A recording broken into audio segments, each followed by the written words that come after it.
E o país passa pela pior seca dos últimos 94 anos. Por isso, uma reunião extraordinária do Comitê de Monitoramento Elétrico acontece neste momento no Rio de Janeiro para apresentar um plano de contingência para garantir a segurança no fornecimento de energia elétrica no país e, claro, evitar apagões. Estamos no fim do inverno, já no domingo começa a primavera e a estação traz o calor permanente. Será que ainda conseguimos aumentar ainda mais esse calorão, hein?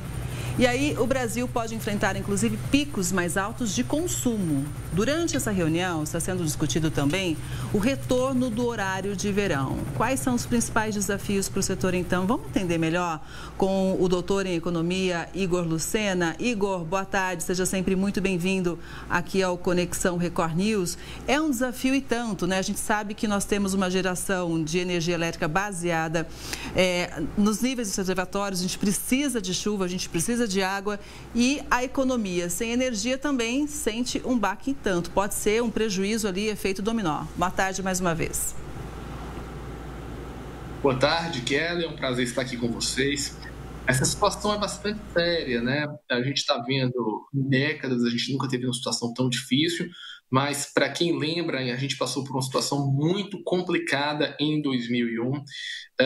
E por um lado, se o Brasil tem uma fonte de energia bastante renovável, bastante elogiada pelo resto do mundo, que são as nossas hidroelétricas, mais de 85% da nossa energia, quase 90%, chegam por essas fontes que são renováveis. Por outro lado, ficamos dependentes da questão hídrica, ou seja, de chuvas, né? Então, a seca e as mudanças climáticas impactam a nossa matriz energética. E o grande ponto, Kelly, é como isso vai impactar os custos de produção. Primeiro, se a gente tem o primeiro ponto que o governo faz, e a gente já está vendo isso, é o aumento das bandeiras vermelhas, ou seja, o uso das termoelétricas para poder ter uma operação que a demanda possa ser suprida no Brasil. Ou seja, a gente liga as termoelétricas e esses custos maiores de energia repassam para o consumidor final.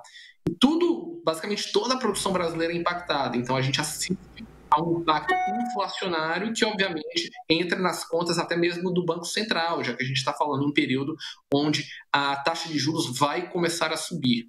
O que o governo pode também tentar fazer nessa reunião é começar a ter mais energias de outros países, até mesmo da Venezuela, da Argentina, do Paraguai, e tentar comprar essa energia, que muitas vezes vai ser uma energia mais cara, mas é emergencial. O que nós não podemos, Kelly, é deixar que a produção brasileira comece a parar, ou seja, a gente comece a ter aqueles revezamentos de produção. Em alguns casos, a gente viu no passado situações de apagão, né, que setores ou regiões do Brasil ficaram por horas sem energia elétrica.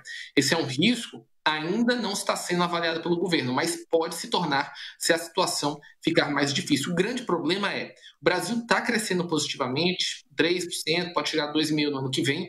Como vamos manter esse ritmo de crescimento com ter uma oferta de energia sustentável? E o pior, mais problemático do que isso, ou tão grave quanto a gente vai conseguir não repassar esses custos? Acho muito difícil. Acho que o problema energético vai automaticamente, para manter a oferta, vai ter que ter aumentos de preços e, obviamente, isso vai impactar todos os setores econômicos, tornando o Brasil mais caro e, obviamente, pressionando para que a gente tenha mais taxa de juros nas próximas reuniões do Copom. Então, de uma certa maneira, o que a gente imagina problemas energéticos significam uma pressão para que o Brasil cresça menos, já que a nossa matriz toda, e é o que eu disse, está dependente de uma única fonte.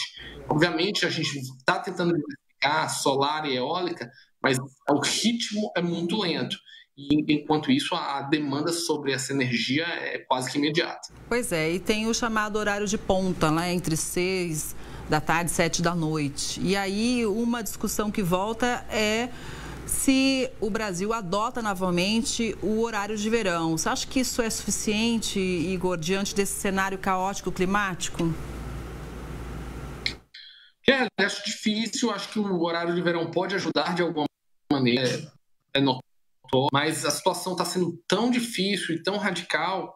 Essa reunião a gente tem que esperar para ver o que vai sair dela, mas eu não acho que isso vai resolver. E também isso é um grande problema é de todos os governos. A gente não conseguiu terminar a nossa terceira usina nuclear e, apesar de a gente ter muito dinheiro envolvido no Nordeste brasileiro na produção de eólicas e solares, nós estamos parados nas linhas de distribuição.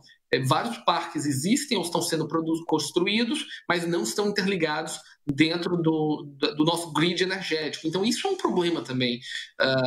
Não estou dizendo aqui que a situação poderia ter sido evitada, mas talvez a gravidade dela poderia ter sido evitada com mais planejamento. Enquanto isso, nós continuaremos à mercê dessa situação energética. Mas uma situação, acho que o ponto principal é a energia vai ficar mais cara, isso vai fazer com que os produtos aumentem e pode sim ter um impacto de curto prazo agora mesmo, quando a gente fala nos próximos 2, 3 meses, onde a gente está falando de aumento de vendas do Natal, que é muito importante e que já vinha sendo prejudicado, né? O setor de comércio e varejo já disse que o aumento de taxa de juros seria terrível, e com o aumento de custos energéticos, acho que isso pode ser ainda mais complicado. Pois é, a gente vai seguir de olho e acompanhando, viu, Igor? Porque, como você explicou para a gente, impacta no bolso de todo mundo. Obrigada pela análise, uma boa tarde para você e até a próxima.